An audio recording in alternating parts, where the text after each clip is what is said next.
interesting ruling. And I am very happy that my leader is in the House. Justice retired Stewart Mazayo. Maybe he will explain to this country how justice is dispensed in our courts. Mr. Speaker, here is a ruling that, first of all, nullifies the decision of the lower court and says that these employees should not be paid their terminal benefits and their SACCO dues. But in the same ruling, Mr. Speaker, the judges are saying, we are urging the AG to issue an advisory to the government to pay these employees because the government had committed to pay and these people have suffered for a long time. Mr. Speaker, if the judges made a determination that these people have suffered for a long time and that they should be paid, why not just issue a ruling and say, uphold the decision of the lower court and get these people to be paid their money, Mr. Speaker? There's nobody who is saying that these people never worked for KCC. There's nobody who is saying that these people did not make a contribution to the SACCO. I mean, the reasons for not paying is because the new KCC says we did not get this company. We did not inherit these employees from KCC. We had an agreement with the Kenya Commercial Bank, which was the receiver of KCC. Mr. Speaker, surely, where will these people get justice? Should they now go to the receiver and ask for their money? Mr. Speaker, I want to challenge the Labor Court, the Labor Committee, to seriously consider those recommendations, because this is a live matter. There are human beings here who are suffering. There are staff recommendations that this committee should have made, and even when you're making these recommendations about what needs to happen, I see you have unleashed ESCC on KCC. But ESCC has not been unleashed to go and look into the prayers of the petitioners. You have asked ESCC to go and look into the corruption that was prevalent at KCC, and you have told them to go and look into the 400 million loan that led to the collapse of the original KCC. The Speaker, that does not help the prayer of the petitioners. What will help the prayers of the petitioners is to get somebody to pay what is due to these former employees of KCC. And Mr. Speaker, it is wrong, as I go to conclude. It is wrong, Mr. Speaker, for a public entity, as I said, known to law and operating legitimately, to be taken over by a new administration, and the new administration says, we don't know you are former employees. Now, Speaker, if we allow this to happen with the KCC, which morphed into new KCC, what will happen, Mr. Speaker, tomorrow when Kenya Pipeline Corporation Company is taken over by another entity? Somebody will wake up and say, we don't know the former employees of Kenya Pipeline. What will happen, Mr. Speaker, if tomorrow the KICC is taken up by another team of managers or another company? Somebody will wake up and say, I don't know the former employees of KICC. So the Labor Committee, I urge you, Chairman of the Labor Committee and your members, I plead with you, don't create that loophole by failing to make strict recommendations on what needs to happen to the former employees of KCC. Make demands to the relevant institutions to ensure that these people get their dues. Mr. Speaker, you and I, Mr. Speaker, have been engaged on the matter of the compensation of former councillors.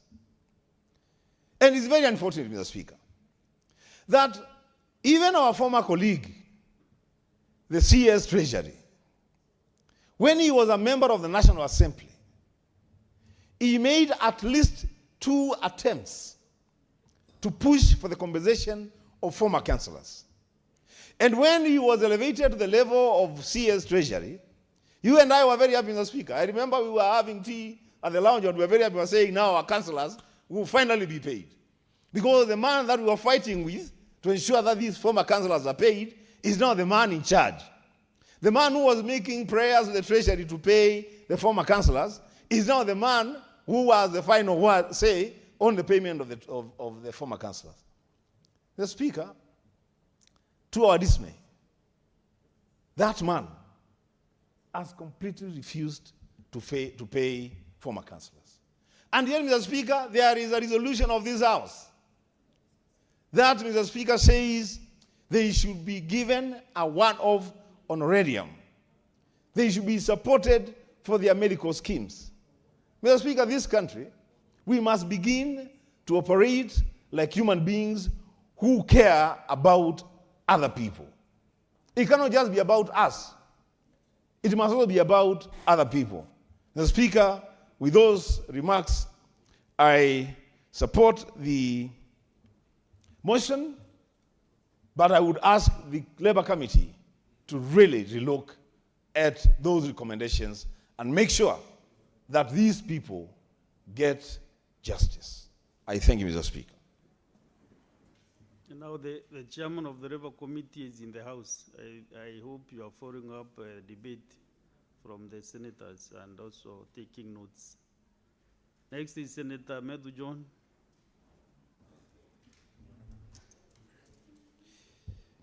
Thank you very much, Mr. Speaker, for this opportunity to rise and support this particular report and motion by the Labour Committee.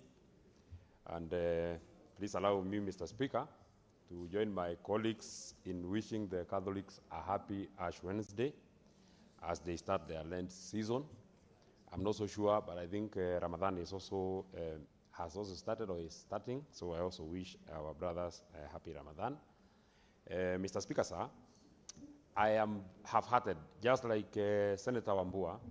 I am half-hearted of what to say about the recommendations in this particular petition that had been sought by former KCC employees, Mr. Speaker, because first, this is an extremely sad case and situation. It is, and I want to correct Senator Wambua, who actually said that the wait was a 20-year wait. It's actually not a 20-year wait. This is the 22nd year since KCC was transferred, or the assets of KCC were transferred to the new KCC, Mr. Speaker. And looking at the recommendations that have been made by the Labour Committee, with tremendous respect to the chair, the committee members, and every senator who is in this House, Mr. Speaker, I actually feel that the prayers that have been sought by the petitioners have honestly not been addressed by the recommendations that have been made by the committee. They have made 4 recommendations, Mr. Speaker, and the only one which actually attempts to resolve and answer the prayer is recommendation A, and I'll read, Mr. Speaker. The Cabinet Secretary, Ministry of Cooperative and Micro, Small and Medium Enterprises Development fast-tracks the workings of the Interministerial Committee to validate the claims and develop a concrete time-bound settlement plan for the former KCC employees and provide monthly reports to the committee until the matter is resolved. Mr. Speaker, this just looks like the recommendations that were made by the Court of Appeal when they were overturning the decision of the lower court, the Labour Committee, Mr. Speaker, that had actually granted the prayers of the petitioners to, Mr. Speaker, pay the dues that were owed, or rather that are owed to the former employees of the KCC, Mr. Speaker. In the recommendations that were made by the Court of Appeal was that the Attorney General should And I don't know, Mr. Speaker, the consultations here are quite loud. I know The this- majority whip, you are really intercepting the thinking of the Honorable Senator for Nyandaro. His full of mind is not commensurate to what he is trying to put on paper. Yeah, and you know, Mr. Speaker, Senator Lelegwe is my neighbor and my leader. And I always tell him that if he disrupts me here, if I close the road to Olkalau, Senator Lelegwe cannot get to Samburu. He has only one route to go to Samburu, so he must align. So, Mr. Speaker, as I was actually, yeah, and he doesn't like flying, so he has no route of going to Samburu if I cross the road through Olkalau. So, Mr. Speaker, as I was actually saying, the recommendations of the Court of Appeal were that the Sorry, Senator Medo, kindly request the three senators who are actually between me and you contributing should take their seats. Senator Relengwe, kindly. The clerks will sort your issue. Senator Relengwe. Amom was now saying also Director Rugo is out of order. Senator Relengwe, please have your seat. Senator Medu. And I don't know, the Speaker, whether it is correct. Okay, let me say it as a point of information. He actually doesn't like not being referred to minus his title. He's Senator Dr. Lelegwe. Yeah, so he tells me to keep calling him doctor. Mr. Speaker, the recommendations of the Court of Appeal, and I'm looking for them on this report because they have been made here, were that the Attorney General ought to advise the government to honor its word and pay the former employees who have suffered for a long time. Mr. Speaker, I'm actually very surprised that these three-judge bench actually observed that these workers have suffered for a long time. But they went ahead and just make a recommendation. This recommendation was not binding. And I understand where Senator Murgo and his committee were actually getting a handicap, because you are overturning this decision, but you're not offering solution. This decision was made in 2018. The decision of the Court of Appeal was actually arrived at in 2018. That is now a total of 8 years to this minute, and nothing has actually happened, because had these people been paid, as was the recommendation, and you know, Mr. Speaker, people go to court to get a determination. And when we get this kind of recommendation, Mr. Speaker, they are ambiguous, and they cannot be effected, Mr. Speaker. And we are staring at an extremely precarious situation, Mr. Speaker, by the mere fact, Mr. Speaker, that since this particular regime came into power, you know, the issue of privatization is actually a live matter. There is even a privatization, either privatization committee or privatization commission. I'm not sure, but I think there is one.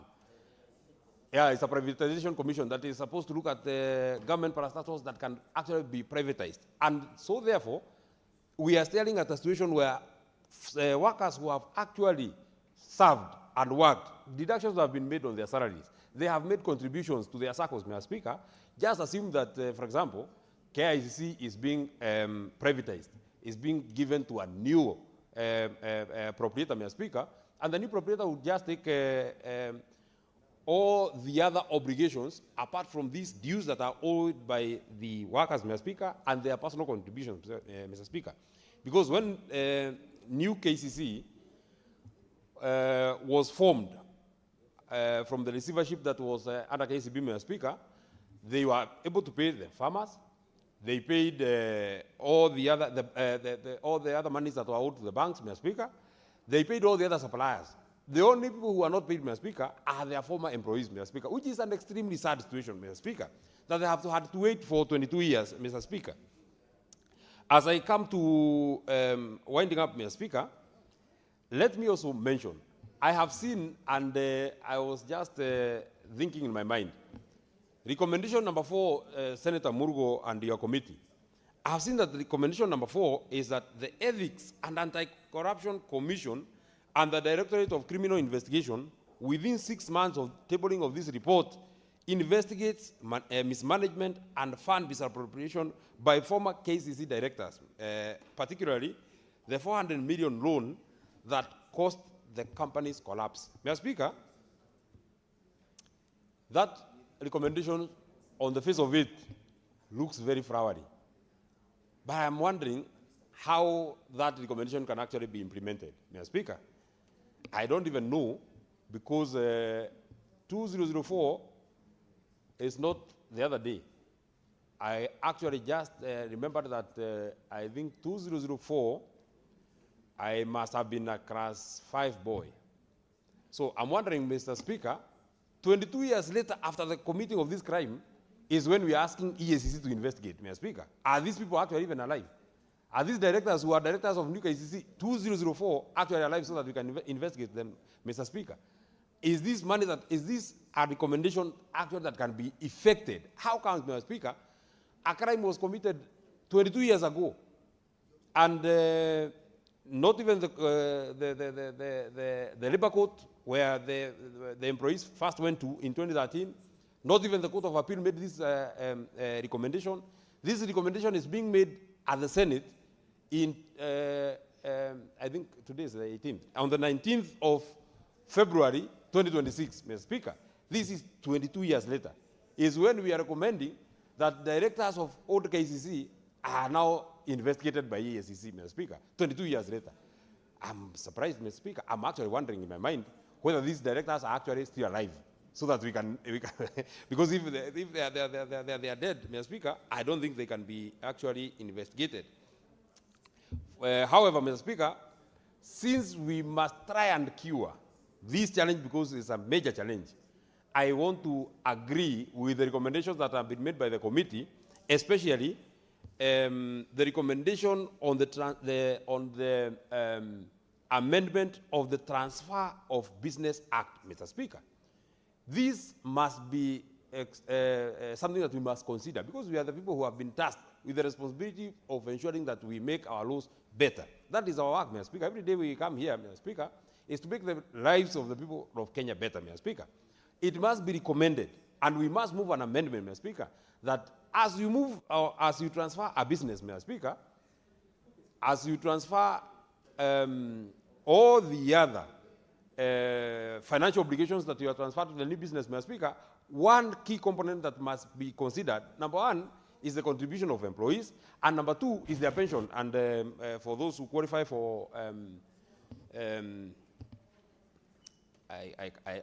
know that one has actually evaporated. The one that is given for employees that are on contract. I remember it, Mr. Speaker. But contributions that have been made, Mr. Speaker, on your, the ones that have been made, you have been making every month, Mr. Speaker, it cannot be that you have served an institution for 10 years, 15 years. Then it is transferred to a new person. The new person says that I don't know where you're contributing. I can't pay your pension. I can't pay your dues, Mr. Speaker. This is an extremely sad and something that must be looked into. Finally, it is the receivership regulations, because this challenge that we're having of these new KCC workers, Mr. Speaker, is birthed out of the receivership that KCC underwent through KCB, Mr. Speaker, because it is KCB which sold the assets of KCC to new KCC, Mr. Speaker. As they were selling the assets, Mr. Speaker, all the other issues, Mr. Speaker, of the financial obligations that the old KCC actually carried were not transferred to the new KCC, Mr. Speaker. They only transferred the debts of the farmers, the debt owed to the banks, Mr. Speaker, the debt owed to all the other suppliers, Mr. Speaker, but the contributions by employees, Mr. Speaker, is something that something actually that got lost along the transfer. Maybe finally, and I know I'll run at a very, very, very immediate risk from the people on my right, this money, in my opinion, Mr. Speaker, is not a lot of money. And I know most of my colleagues have actually spoken about it. This money, 109 million, Mr. Speaker, that are terminal dues owed to employees, Mr. Speaker, I think it's not a lot of money. Looking at how our government is spending money, looking at the endowment of how the government dishes and gives money, Mr. Speaker, forget about the money that is in the mainstream budget, Mr. Speaker. If you look at the activities that are happening in State House every day, Mr. Speaker, and the kind of money that is spent there every day, Mr. Speaker, if you look at how the budgets of State House, the Office of the President, how the budgets are growing, Mr. Speaker, 109 million is little money. Is very, very little money. This is money that the President can actually give in a day. If he can give to a church 50 million one day, how much would it cost him to just give this money to people who have served this country so diligently, who have waited for 22 years after serving this nation, Mr. Speaker?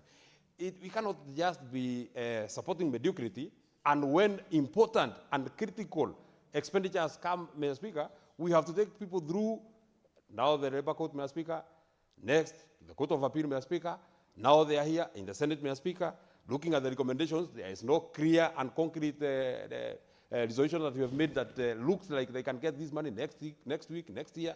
The kind of thing that has been recommended here, Mr. Speaker, if you have read it, is that interministerial report will be coming here until we get a concrete resolution for the next 6 months. That's what has been recommended here, Mr. Speaker. So it is another forum of waiting. They'll have to keep waiting a little longer. I don't know how old those people would be, but assuming they were sacked at 40 years, they are now at 62. So in the next 10 years, they will be 70, they will be almost exiting. I want to stop there, Mr. Speaker. I support the report.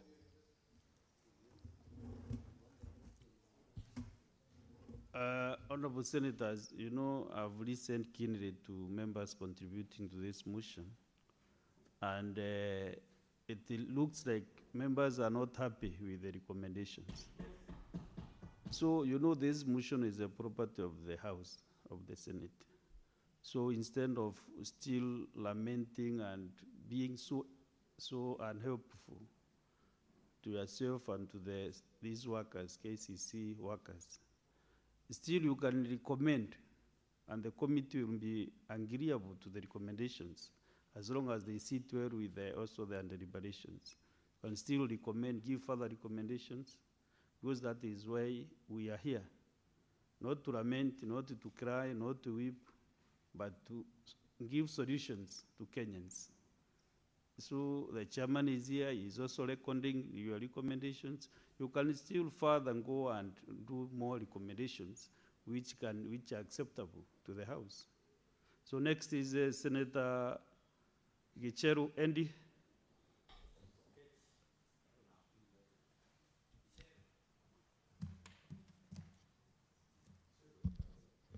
I thank you, Mr. Speaker, for this opportunity. Mr. Speaker, it is very important that today the Muslim faith is starting their Ramadan. Therefore, it makes it an holy month for a swath of majority of our people in the country, as well as the month of Lent to the Catholic faith. And therefore, you get that most of our people today in the country are in a very religious and spiritual mode for the month. And this is a month that you would expect that good things happen to good people, and good things also happen to bad people, because God is a God of everyone. And I want to wish the Christians who are of Catholic faith the very best of this month, as well as my brothers in the Islamic faith, the very best in this Ramadan, as they say, Ramadan Kareem. Mr. Speaker, in the spirit of that, it is extremely sad, Mr. Speaker, that employees of former KCC, that worked up to 1997 to date have not been paid their dues. Mr. Speaker, between 1997 when KCC became defunct and then we add this new KCC, Mr. Speaker, you will get that between that 1997 and now, many things have happened in this country. We have gone, in 1997 we had a general election, we had a different president at that time. That president, God rest his soul in his peace, has since died. In 2002, we had another president, President Kibaki. who served this country, and God rest his soul in peace, he has since died. In 2007, we had Kibaki. And then we have had President Uhuru Kenyatta, who has served and left. And now we've got President Ruto. In all those regimes, no regime ever thought about dealing with this issue. Between that time and now, the former KCC worked under a different constitution, which was a colonial constitution that did not care about the dignity of the people in our country. Yet, Mr. Speaker, between now and that time, we have since had a new constitution. And this new constitution is a constitution that was built on dignity of the people, Mr. Speaker. If you look at Article 159 on what we call judicial authority, Mr. Speaker, and I say this because when I read the report, three government officials appeared before this committee. The first one to appear before this committee was the Attorney General. And the Attorney General, when he was asked why these people for the last 29 years have not gotten their terminal dues, have not gotten their benefits, have not gotten their wages at that time, and have not gotten their contribution gotten by sheer sweat in their labor at that time and then contributed to a scheme that they were supposed to contribute to. They have not gotten their dues up to date. What did the Attorney General say? He deferred to a court ruling that brought what we call judicial technicality. What did the CS of Treasury say to this committee? And this is a CS that I'm disappointed because I'm from ODM and we donated him to the Kenya Kwanza government as an expert. What is the response that the report shows us? That CS Mbadi had the audacity to say that they cannot pay this money or even plan for it because there's a legal technicality. Then the CS for cooperative, again, an expert from our side, also appeared before this committee and had the audacity to tell this committee that there's a judicial technicality. What does this new constitution say about judicial authority that we are given just as much as the judiciary is given? If you read Article 159, 2D, it says that justice shall be administered without undue regard to procedural technicalities. Because by the time these petitions were coming to us as a house, they had explored every possible avenue of judicial authority. They had explored a lower court that ruled to their favor, and then the second court of appeal ruled against them. And therefore they reached to this house as the only last source of recourse to them. And then what's happening in this house that I'm seeing, Mr. Speaker? Senators lamenting. Senators lamenting that there's nothing they can do. I do respect the committees of this house. But surely, when people who, their children right now have got their children, people who worked by 1997 in KCC, their children are now maybe those who gave birth on that date when KCC was dissolved. Today are approaching 30 years, meaning they have got children themselves. Meaning that these are people who have accrued a lot of problems even while educating their children by serious loans and other kind of dubious work that they have to do, meager earnings that they have had to earn for the last 30 years to take their kids to school. Surely this house must be the house of recourse to them. And the money in question, Mr. Speaker, is actually 205 million, if you round it off. Because there is 100 plus a few coins on terminal dues, but these people were contributing to a circle.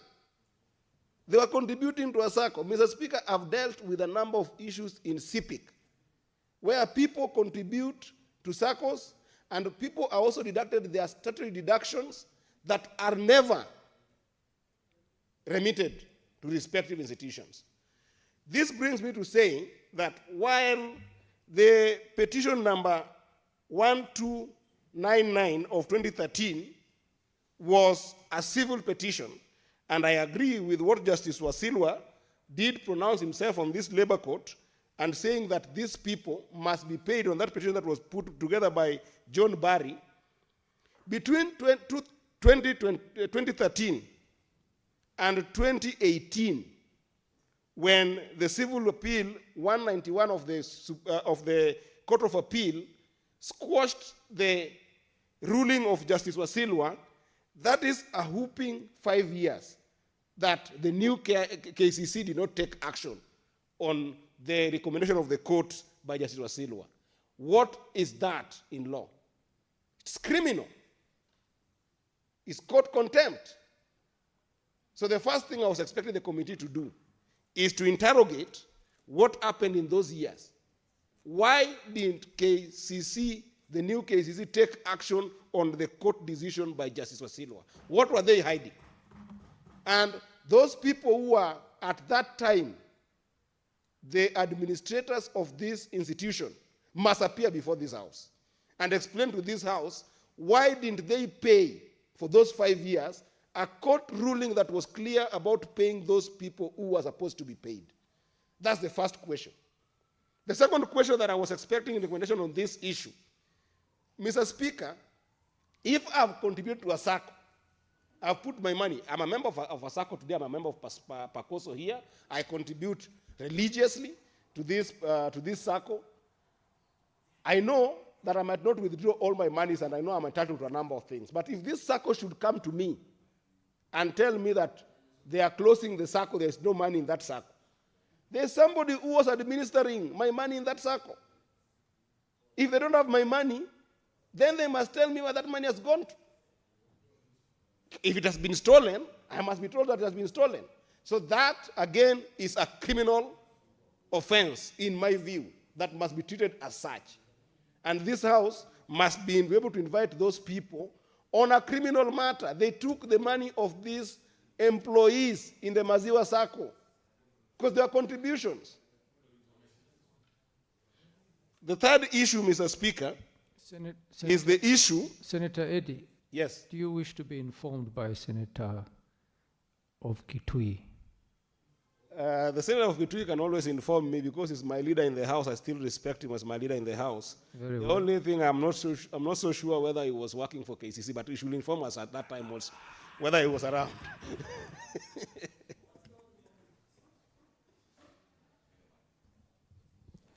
Speaker, I'm not sure whether the Senator from Migori wants to be informed by a former employee of KCC or his leader. I'm informing him as a colleague. Speaker, even if the money that the employees contributed to the SACCO was stolen, that money should have been insured. Yes. So there is no question of any loss of any deductions by any employee. There can never be an escape route for the people that collected this money. No escape route at all, I think you speak.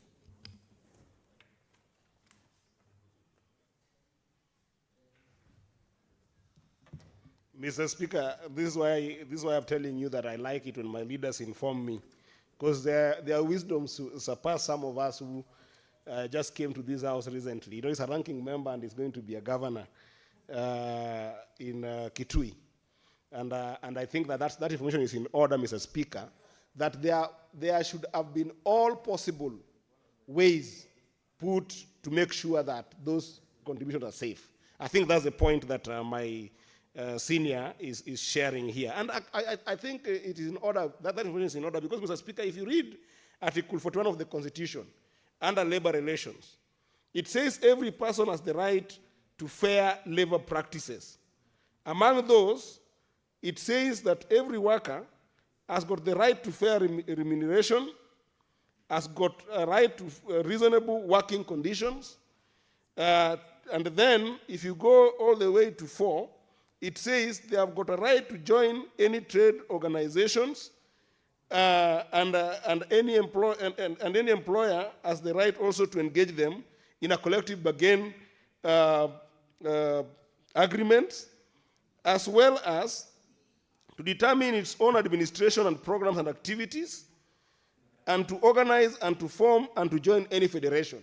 So the employers at that time had all the power to make sure that those contributions could actually be protected through an insurance scheme. But that said, Mr. Speaker, there is even a bigger question of between 1997 to date, if that money has not been given to these people, and we are assuming that if they are not insured, they are still sitting somewhere, Mr. Speaker, it goes without saying that they are accruing interest. Even if it is interest in the best interest of the company or to the employees, these monies must be availed. So, Mr. Speaker, there's an issue here that is very silent, despite the fact that I respect the orders of the court, and the court sometimes does rule according to whichever filing that is given to them. For instance, in the petition number 199 of 2018, the Court of Appeal took this as a civil matter. But, Mr. Speaker, I see a lot of criminality here. There's a lot of criminality in this matter that I wish that the committee should handle as such. Make criminal recommendations. I know there is one that you've recommended that perhaps DCI or ESCC should take the matter and investigate further. But where you want to go and investigate this thing further, the people who are affected are still suffering.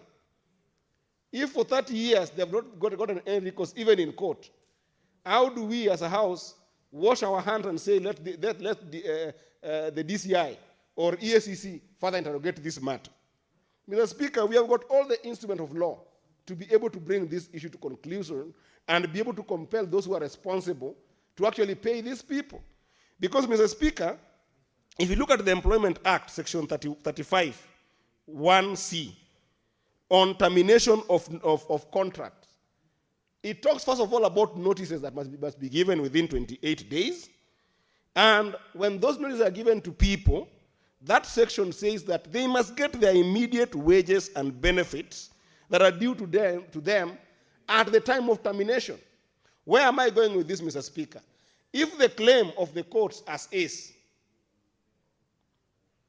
that there was a new organization that came in called the new KCC that took over the former KCC. What happens in corporate practice is that when an organization of corporate nature takes or merges or acquires another organization, then it goes without saying that the ruling element of transaction is the balance sheet. It's the balance sheet of that company. What is there in the balance sheet? It is liabilities and assets of that company. You can't say that I bought this company, I'm restructuring it, and I'm only taking the assets of it. I'm going to benefit on those, but the liabilities don't concern me. If this termination happened legally, which it did in 1997, then it goes without saying that if that institution did not have money, the way it was ruled in the Court of Appeal, that it was under receivership, then it was under receivership because in its balance sheet, this appeared as a liability. So if you took over the liabilities and assets of that company and you're existing now, what argument do you have to tell us that you cannot be able to pay these people? You must pay them because it's part of your liabilities in your books. Even as you continue to build your cash flow and build your business now, then they must be paid. So I want to request, Mr. Speaker, that this committee, to further finish on this particular recommendation, those people who are running the institution now must appear before this house. We are not going to throw the baby with the bathwater and say that this thing should go to another institution to do further investigation and make the people, the former employees of KCC, keep on suffering. Let them appear before this house. Let those people who have got issues of criminal nature, who ate the money of those who are in Maziwa Sacco, be handled in this house. And then let us do a proper recommendation to ODPP to rein on some people, Mr. Speaker, who actually took the money of these people. So while I support this report to the Labor Committee team, I want to request the chair that make it concrete to the extent that justice can be served by this house, because it seems like those employees cannot get recourse in courts. They have gone to 2 courts. One agrees with them. one recommends that the ministry should take action, and the ministry is lying on a technicality of law. And by the way, we as a house, in such matters, I want to remind you, Chair, that we as a house in such matters, under Article 125 of the Constitution, we actually also sit as a court. So we can make a judicial decision. However quasi it might look like, it is a judicial decision. So let's bank on Article 159, remove technicalities in the pursuit of justice, because these people came to this house to get justice, and we must be able to serve them just justice. So let's avoid technicalities. Let's invite these people in a committee of the whole, and let's deal with it. Where criminal matter appears to be, we say it as such, and ask the ODPP to take action. I thank you, Mr. Speaker, as I support this, and I hope that we will make this report more concrete and let those people get justice that they deserve for such a long time. Thank you, Mr. Speaker. Thank you, Senator. Senator Samson Cherargei. Thank you, Mr. Speaker. From the onset, as I support the motion that has been brought, so Speaker, allow me with tremendous respect to wish our Muslims and brothers of Muslim faith all the best as they begin the Ramadan as the holy season. So Speaker, coincidentally, this is also Ash Wednesday for the Catholic faithful and the beginning of Lent season. And as a country, we are honored to have a wonderful, cohesive living together as one nation, one people, with different religious background, and that interfaith, so Speaker, is what makes Kenya unique and strong. So, Mr. Speaker, I hope as we reflect on this season and many other things, Mr. Speaker, it should be an honor. Mr. Speaker, we are normally told that almost 100% of Kenyans are religious, either Christian, Muslim, or Hindu. But there are many things that still face this country, including corruption and many other things. I think this session, Mr. Speaker, should be a session of reflection that will ensure all of us live according to our dictates of the religion. So Ramadan Kareem to all our brothers and sisters, and also a wonderful end season to the Catholic faithful. Mr. Speaker, from the onset, I've read the committee report, and I want to thank the chair of Labour, the distinguished senator from West Pokot, on the issue of this payment to both KCC and the issue of new KCC Limited, and the payment of their deductions, Speaker, and terminal dues. So, Speaker, let me start from when this matter was filed between the Labour Court and the Court of Appeal. There was an interlude of 5 years. Mr. Speaker, I would have expected that the new KCC management and even the receivership should and must have been, Mr. Speaker, subjected to contempt proceedings of the court, because they clearly violated the court order that demanded that the employees should and must be paid their terminal dues, including the SACCO dues to Maziwa SACCO that has been provided, Mr. Speaker. Mr. Speaker, it's very unfortunate that the violation of Article 41 of 2010 Constitution on the Labor Rights has been meted to these Kenyans. Mr. Speaker, at some point during the hearing, I had an opportunity of attending some of the hearings by the Labor Committee. And you could see these are old men and women who have served this country with distinction. They were old, they were tired, they were sickly, just looking for their justice, Mr. Speaker. And they say, an injustice somewhere is an injustice everywhere. And this is travesty of justice, Mr. Speaker. More than from 2004 to now, a child who was born, and I remember in 2004, Mr. Speaker, I was informed to at the Kapsabet Boys High School, where it has produced 2 presidents, Mr. Speaker. It has produced President Moi, and of course the distinguished, the 5th president, Dr. William Ruto, and maybe the 7th, because that's our tradition as the school. The ceiling, it's always the top, Mr. Speaker. So, Mr. Speaker, that is for 204. Somebody who was born to 204 has clear degree. So it's very unfortunate, Mr. Speaker, that we are discussing this. we should give directions. Mr. Speaker, the recommendations that has been made, they were 400 million that EACC, Mr. Speaker, should investigate the people who are concerned. Mr. Speaker, these 400 million, these people who manage these accounts, they must be investigated, Mr. Speaker. And I want to challenge EACC, Mr. Speaker. It is an independent body under Chapter 15 on independent commissions. But the performance of EACC is below par. You know, Mr. Speaker, it's very unfortunate. I'm surprised.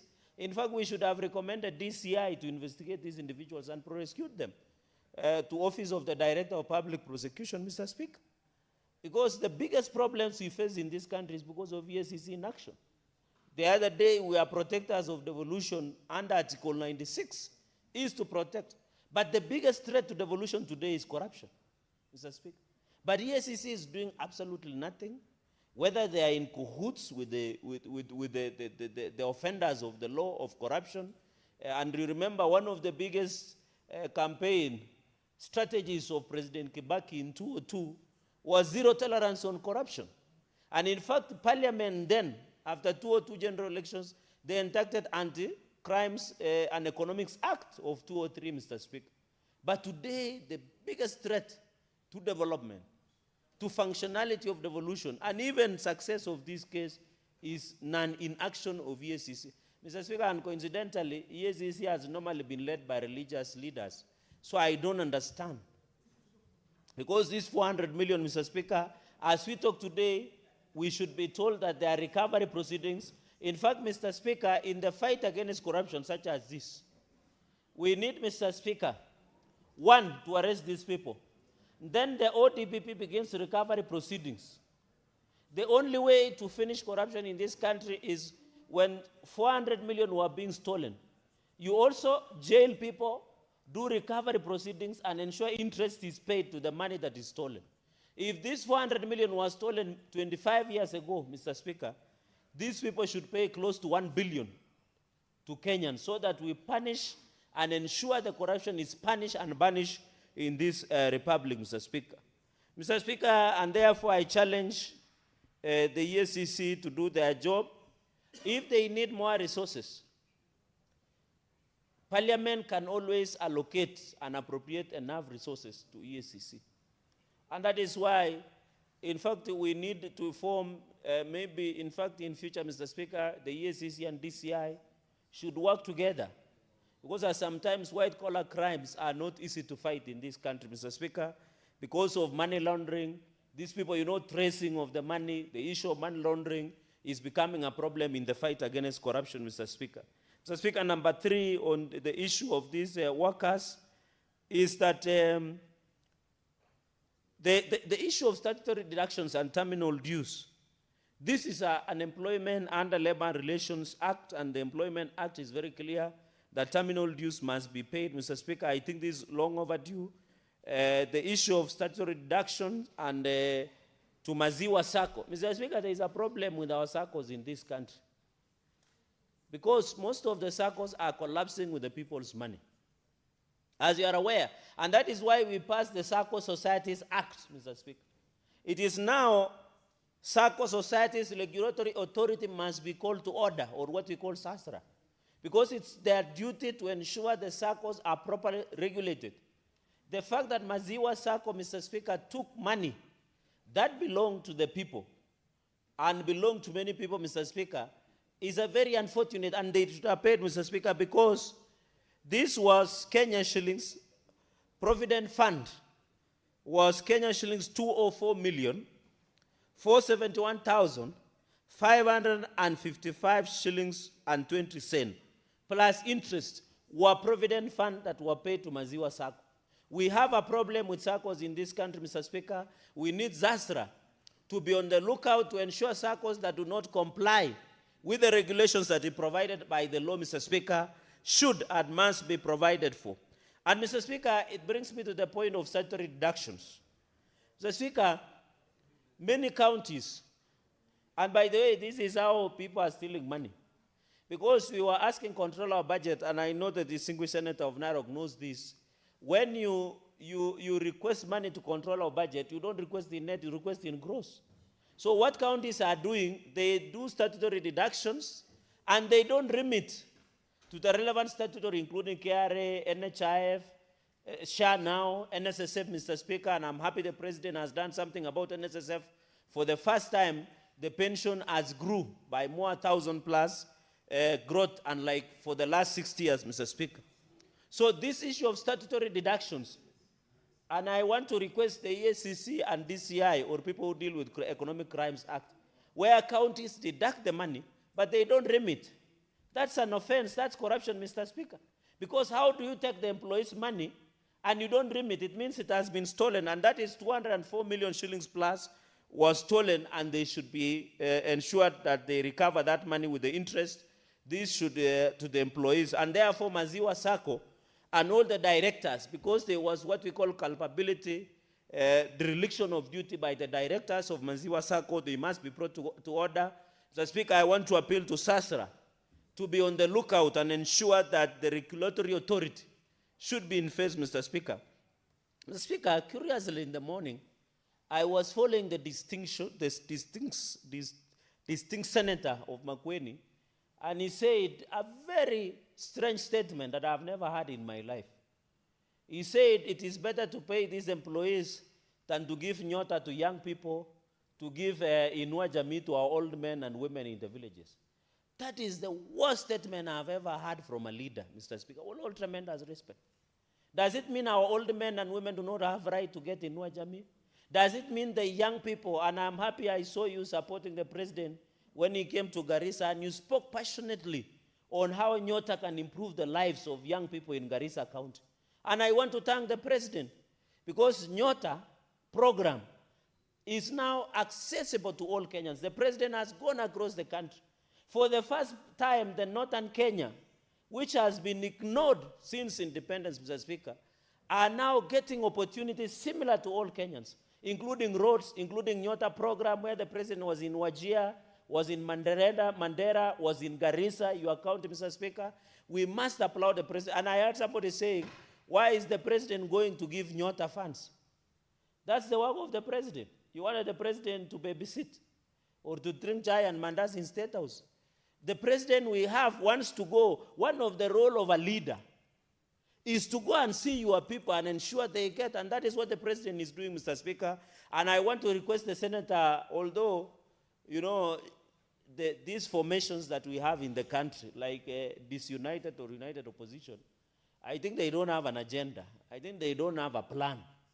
Because we need young people to be busy. The only way, Mr. Speaker, and I've always insisted, there are different categories of young people. The young people who did not go to school, but they are looking for opportunities. The young people who go to school, they want jobs. There are people who want to still go to school. So, Mr. Speaker, this issue, and I know in my culture, Mr. Speaker, I don't know, you are old wazee and women in northern Kenya. Mr. Speaker, you know, he said that Inua Jamii, which benefits old men and women, should not be given out. In my culture, if you say that, the old men can curse you. So I want to request Senator of Makueni to still come back, apologize to the old women and the youth. If he doesn't apologize, the old women and youth of Makueni should punish him in 2027 general election.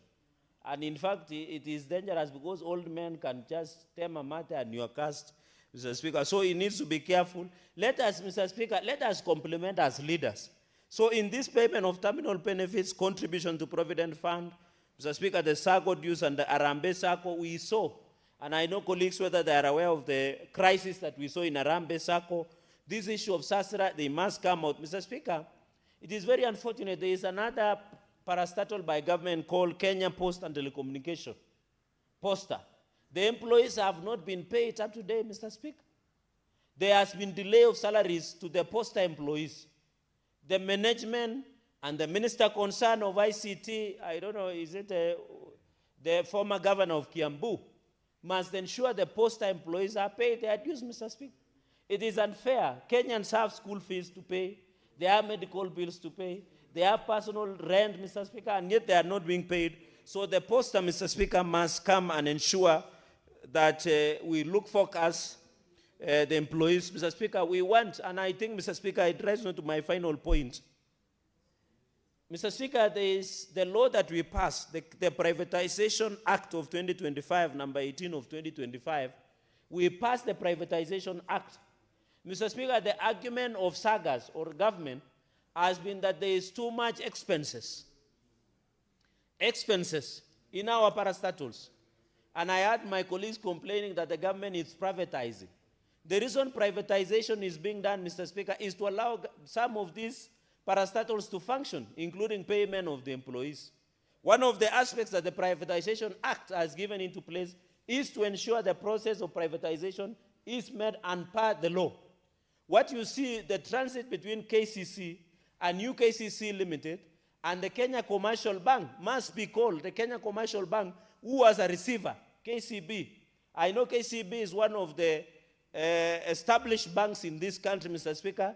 They must tell us what their role. And I'm happy, the Speaker, you had said we should sit and agree on what the role KCB or Kenya Commercial Bank played in this process of the KCC, New KCC Limited, and their process in winding up and ensuring that the receivership was done at that point in time, Mr. Speaker. So this issue of Privatization Act has given into focus. I am aware, Mr. Speaker, that the government is trying to offload Safaricom shares through, and I'm happy the government is doing public participation. Safaricom shares offloading, Mr. Speaker, will assist in fundraising, among other things, infrastructure support. You are aware we are doing road from Wajir through your county to Nairobi. We need enough resources. We cannot only depend on World Bank or any other. So the sale of Safaricom shares should be supported. I have seen individuals, Mr. Speaker, who want to correct government, but they don't have an alternative. Mr. Speaker, as we talk, the public debt is approaching way above 11 trillion. In the budget policy statement, Mr. Speaker, the internal public debt is close to 1 trillion Kenyan shillings in terms of the interest of domestic borrowing. We must sit as a country and say the sale of Safaricom shares is within the law. And we need to raise, at least I'm told it's more than close to 250 billion, that will ensure Mau Summit, Rironi Road is dual. Mr. Speaker, people come from Mount Kenya, and I don't have a problem with, I traveled the other day to Murang'a. Mr. Speaker, they only use 30 minutes to be in Kenol because they are road. For us who come from Western Kenya, and I can see a number of us, we take even 2 days and sleep on the road to reach our homes because of the pathetic traffic gridlock along Mau Summit to Rironi, Mr. Speaker, or Rironi Mau Summit, and therefore the sale of Safaricom shares should, and the government should proceed. I'm happy in the public participation that has been conducted by the National Assembly, Mr. Speaker. I want Kenya Pipeline Corporation, the sale of shares through initial public offer. Kenyans should buy, they should own some of these parastatals to ensure these parastatals keep making profit and ensuring that we proceed, Mr. Speaker. Mr. Speaker, and therefore, as I conclude, I want to applaud and ask also the counties, because SACCOs are devolved, Mr. Speaker, the county should play a role and ensure. Mr. Speaker, even as Ramadan begins, Mr. Speaker, our county government should work very hard. I know Mandera has a problem with generator. We were with you, and I had the president, please, the issue of generator should be fixed, especially, leave alone seedlings, we'll come to that. The issue of Ramadan is beginning. I wish the people of Mandera could get electricity. And I'm happy the president noted that the generator. But what curiosity, Mr. Speaker, I was looking at the OAG report. The neighbor governor, Governor Ahmed Abdullahi, the COG chair, used 9 million to repair a generator instead of buying a new one. You know, that's what shocks me. It is in the OAG report. And Nancy Gatungu has flagged this in 2024-2025. That the Wajir governor used 9 million to repair a generator instead of buying another one, Mr. Speaker. So we must ensure that these issues are handled once and for all. Mr. Speaker, my heart also goes to the great people of Sangailu, Kediloni, in Nijara constituency in your county, where they are drinking water that is looking greenish, because the county government of Garissa has failed to provide clean, Mr. Speaker. And you know, I heard the Senator of Mombasa talking about seedlings.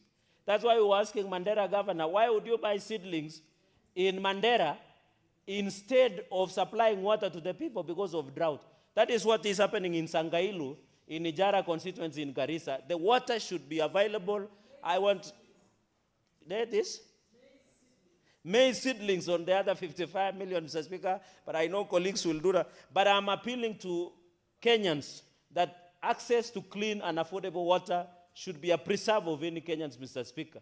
And therefore, even where we are raining, we should ensure that we focus on provision of water going into the future, Mr. Speaker, in across, and I'm happy the rains are there.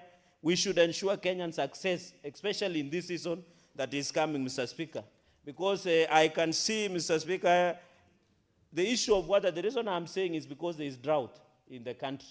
Even as we discuss at the employees' rights, we must sit and ensure that we remain focused, Mr. Speaker. I've seen even there is a diarrhea alert somewhere in Wazingishu, Mr. Speaker, and we spend a lot of money. We spend a lot of money in accessing water, Mr. Speaker. With those many remarks, Mr. Speaker, allow me to support this motion. Thank you, Mr. Speaker. Senator Olekina.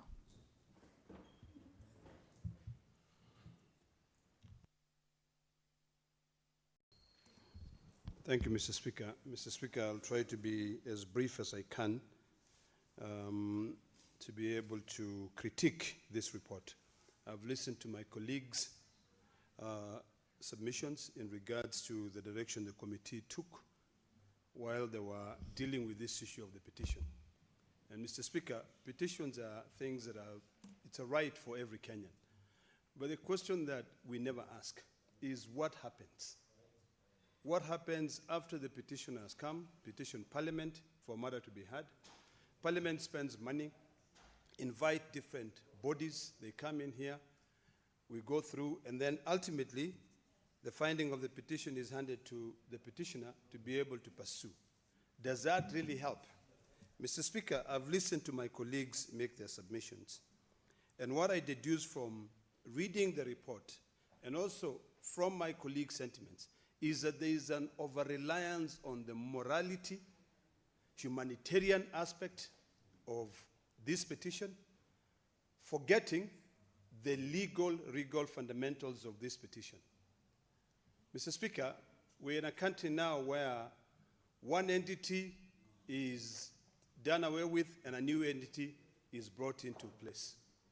KCC was actually restructured, or it collapsed, depending on how you want to put it, and then new KCC comes in.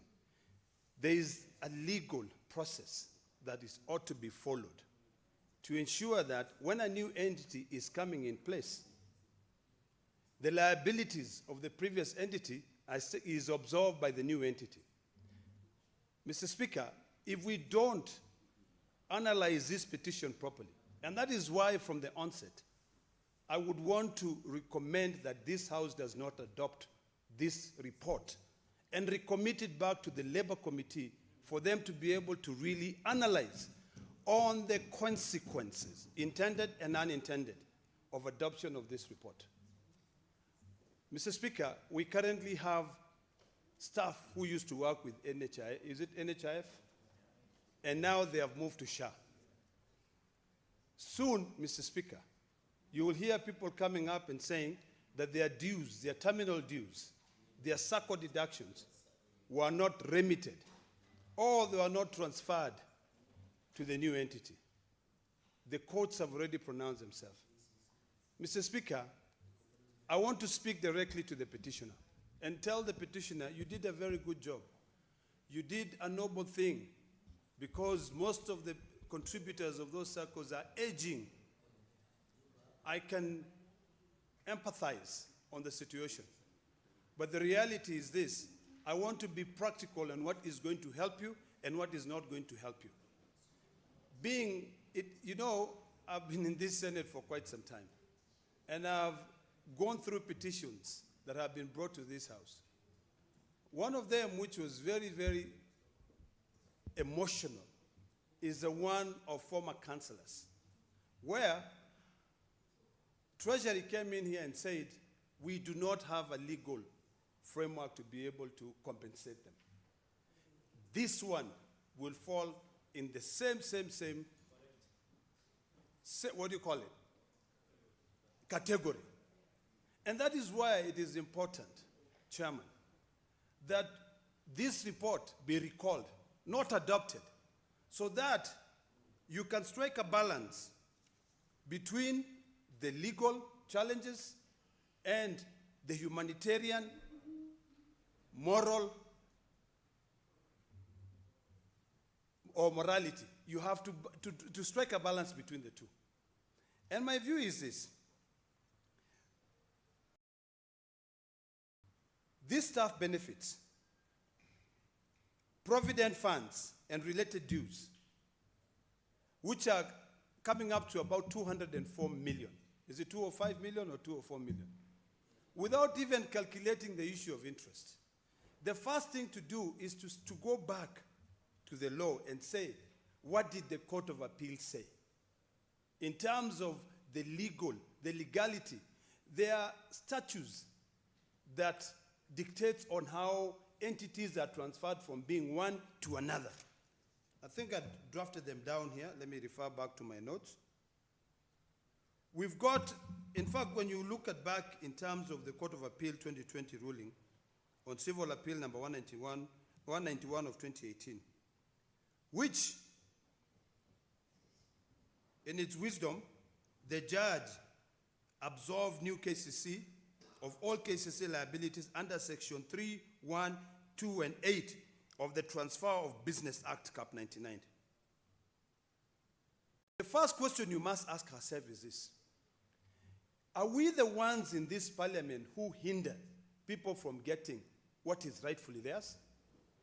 The first thing, Mr. Chairman, you would have done through the Speaker is to look at that piece of legislation, the Transfer of Business Act, Cap 99, especially section 3, 1, and 2. And ask yourself, why was it drafted there? And what will help these aging former KCC employees who are now languishing in poverty? Because what was deducted from them was never remitted to the SACCOs. How can you be able to look at that? Do we need to amend? Do you need to sue the AG directly? Because if you rely on the AG's recommendation, I dare say you will not be able to get anywhere. Because, of course, the AG will be able to absorb the government. And the Cabinet Secretary of Treasury will come and tell you, unless your parliament comes up with a supplementary budget, and you allocate those funds specifically to be able to compensate these former KCC through a humanitarian angle, there's no way we can help. But is that not setting a very dangerous precedent to future entities that are transferred from one entity to a new one? Have you taken into consideration NHIF moving into to SHA? Suppose the same case comes up tomorrow. Will you go back and say there's already a set precedent? So can Parliament go back? What about the fiduciary responsibility, Mr. Speaker? So, Mr. Speaker, the petitioner's case, which no doubt is rooted in verifiable salary deductions and constitutional fair labor practices under Article 41, deserves swift humanitarian relief. However, we have to look at the legal aspect of it. And my view is very clear. We've got what I've already highlighted in terms of the Transfer of Business Act. You need to look into that. And that is why I keep on saying this report should not be adopted by this parliament, should go back to your committee. Number two, these claims, have you been able to verify them? Are your findings truly evidence-based? Have you carried out an audit of these claims? And you are certain, without any doubt, that it is true. These former KCC employees, however many they are, their funds were deducted, their terminal dues, is it evidence-based? We also need to look at the PFM Act, I think section 43, on this petition in terms of if we were to compensate these people, or if we were to commit public funds in terms of compensating these people, how will it be treated by that act? Will it be legal or illegal? So, Mr. Speaker, I believe that the petitioner has a right to sue the Attorney General directly. Because when you hand over the report of the Labour Committee, let it be something that if that petitioner takes it to court and say this is what the Senate found, it is not only going to be based on humanitarian grounds. Yes, I care about you. I worry about your elderly situation. But is that going to put food on your plate? Do you have an evidence-based? Do you have a legal